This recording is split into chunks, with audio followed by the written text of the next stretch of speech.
When Elvis Presley died at the young age of 42, it was a shock to the world as well as his family. Linda, I said, hey, honey, it's Lisa. My daddy's dead, my daddy's dead. No, he's not. Nobody knows, but they told me he's dead. And she said he's smothered in the carpet. And I just threw the phone across the room. Even more shocking may be the request Elvis made for his burial and funeral.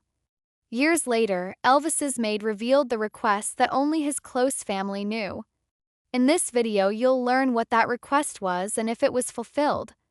We'll also discuss the second funeral service for Elvis at Graceland. And stay tuned to the end of this video to see who else will be buried at Graceland in the years to come.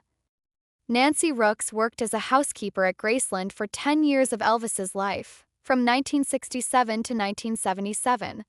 She witnessed a lot of private family matters inside the Graceland mansion. She revealed in her book, Inside Graceland, the surprising request that Elvis had upon his death. The sad part is that in the end, Elvis's father Vernon, no matter how hard he tried, could not fulfill that request for his son. Quote, Elvis had always said that he did not want to be buried in the ground, Nancy revealed. I had heard him say that on several occasions, as had a number of other friends and family members. That was why Vernon had bought an above-ground crypt at Forest Hills Cemetery and had him buried there when he died, unquote. Lived with him till my wife died in 1958, his mother, which we had been married for 27 years. When Elvis's mother, Gladys, died in 1958, she was buried at Forest Hills Cemetery in Memphis. Her original grave site was at the top of a hill on the grounds in the older section of the cemetery. Elvis had a statue of Jesus and a cross surrounded by two angels placed at the site by Gladys' grave. When Elvis died in 1977, he was placed, per his wishes, into a crypt in the Forest Hill Mausoleum. Gladys' casket was removed from her grave and then placed in the crypt just below her son, in a gated room inside the mausoleum. However, at the end of August 1977, less than 2 weeks after Elvis died, Memphis police became aware of a plot to steal Elvis's body and hold it for ransom. As a result, Vernon Presley had Elvis's and Gladys' remains moved to Graceland's meditation garden 5 weeks later for security reasons. According to Nancy Rooks, Vernon had originally talked about building an above-ground crypt in the meditation garden area. Quote, however, after getting several bids on what it would cost to have what he wanted constructed, he realized that there was not enough money in the estate to have one designed and built. Vernon knew that if a mausoleum was to be built, it would have to be fairly grand, considering the status of Elvis Presley, unquote.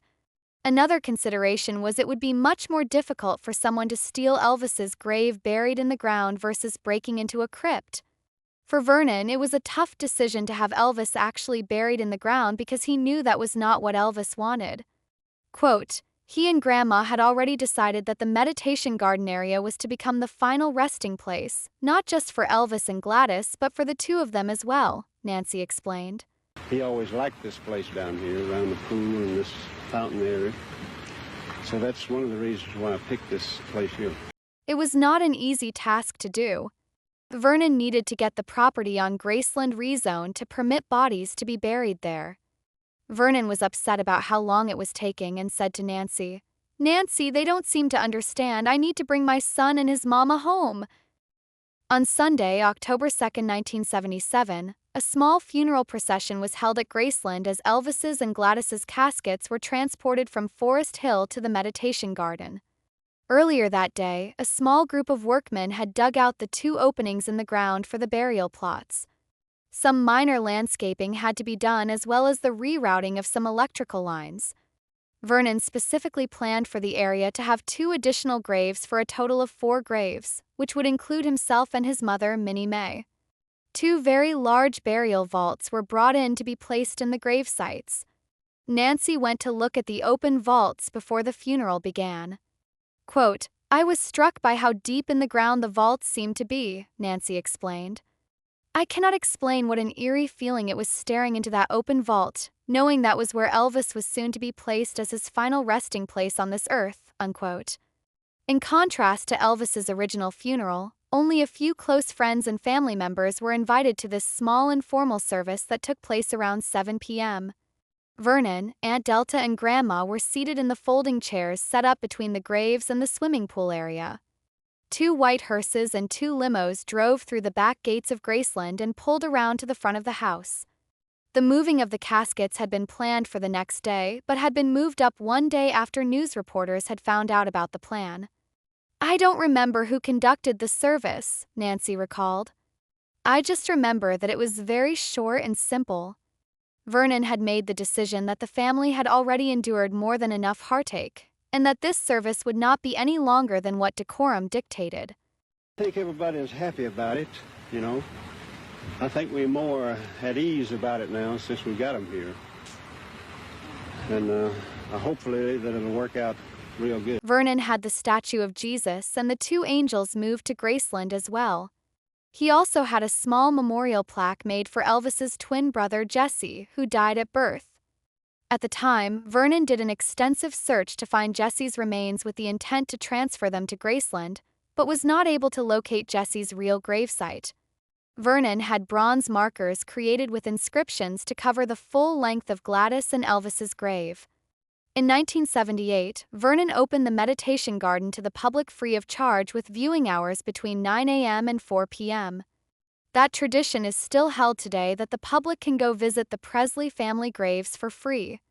The hours for the free public walk-up are in the early morning from 7:30 to 8:30 a.m.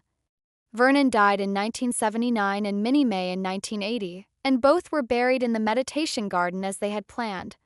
It wasn't until 40 years later that another Presley was buried there in 2020. It was Elvis's grandson, Benjamin Keogh, who died from suicide. He was buried above ground.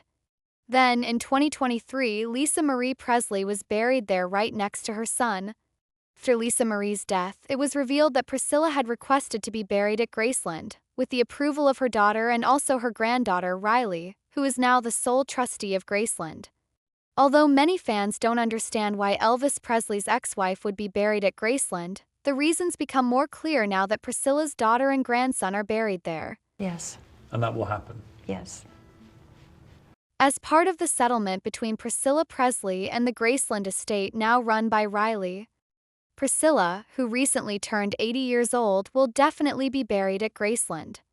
According to the documents finalized on August 4, 2023, Priscilla's final resting place will be arranged so that it is closest to Elvis Presley, without moving any existing gravesite. So if you enjoyed this video, be sure to like this video to help this channel grow. For more fascinating facts about Elvis, pick up one of Trina Young's 4 Elvis books. Read a free excerpt at elvisbiography.net. Please subscribe to this channel and ring the bell for notifications of future videos. And keep watching more Elvis videos here.